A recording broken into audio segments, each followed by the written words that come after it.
मालवा का पठार। आपको पता होगा एमपीपीएससी मैथ्स का मैंने मैथ्स से स्टार्ट कर दिया। यूनिट 5 चले MPPSC maths paper first part B geography, यानी उसका ही एमपी ज्योग्राफी लेके चल रहा है। स्थिति, मालवा का पठार मध्य प्रदेश के पश्चिम भाग में स्थित है। ये जो पश्चिम भाग है इस साइड क्या है, मालवा का पठार। क्षेत्रफल, मध्य प्रदेश का जो कुल क्षेत्रफल है, ये जो पूरे का जो क्षेत्रफल है उसका 28% दिख भी रहा है कि ज्यादा एरिया है। जबकि जो मध्य भारत का पठार था वो 10.7 था, बुंदेलखंड का पठार 7.7 था। अब ये जो मालवा का पठार है तो आपको याद रखना चाहिए ज्यादा है, 28% आ जाएगा। ओके।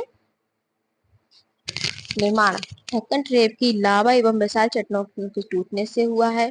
प्रमुख जिले इंदौर, उज्जैन, देवास, आगर मालवा, रतलाम, धार, झाबुआ। मैं इसके लिए आपको मैप सबसे ज्यादा सही रहता है, देखिए, धार, झाबुआ, उज्जैन, इंदौर, देवास और रतलाम, आगर, ये इतना एरिया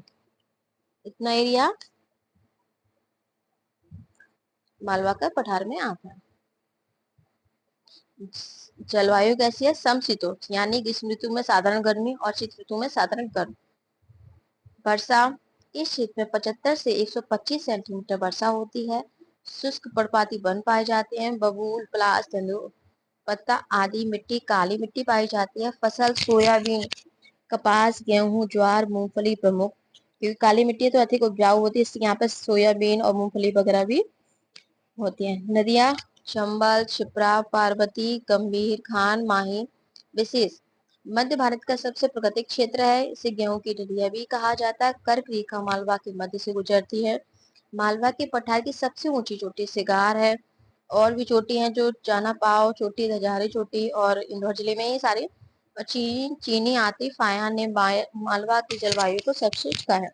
अब मैं आपको इसमें एक चीज बता दूं कि हमें पढ़ना सब कुछ है, टॉपिक जो सिलेबस में दिया गया है हमें वो सब पढ़ना है, लेकिन तैयार कितना करना है जो हमारे पेपर में आएगा, क्योंकि हमें सब चीज तो वैसे भी याद है। हम इतना सिलेबस है तो सारी चीजें हमें वैसे भी याद है।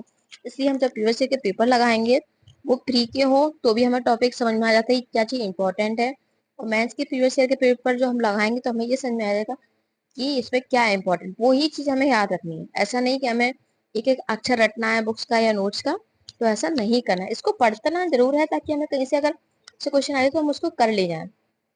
बट आप ये सोचो कि नहीं मध्य प्रदेश का भौतिक विभाजन हम पूरी हिस्ट्री याद कर लें वर्ड टू वर्ड, तो ऐसा नहीं होता। आप तब भी आप पीएचडी कर लोगे लेकिन आप वो का जो कंपटीशन एग्जाम है वो नहीं निकाल पाओ। इसके लिए हमें सिलेक्टेड पढ़ना होता है और स्मार्ट स्टडी करनी होती है।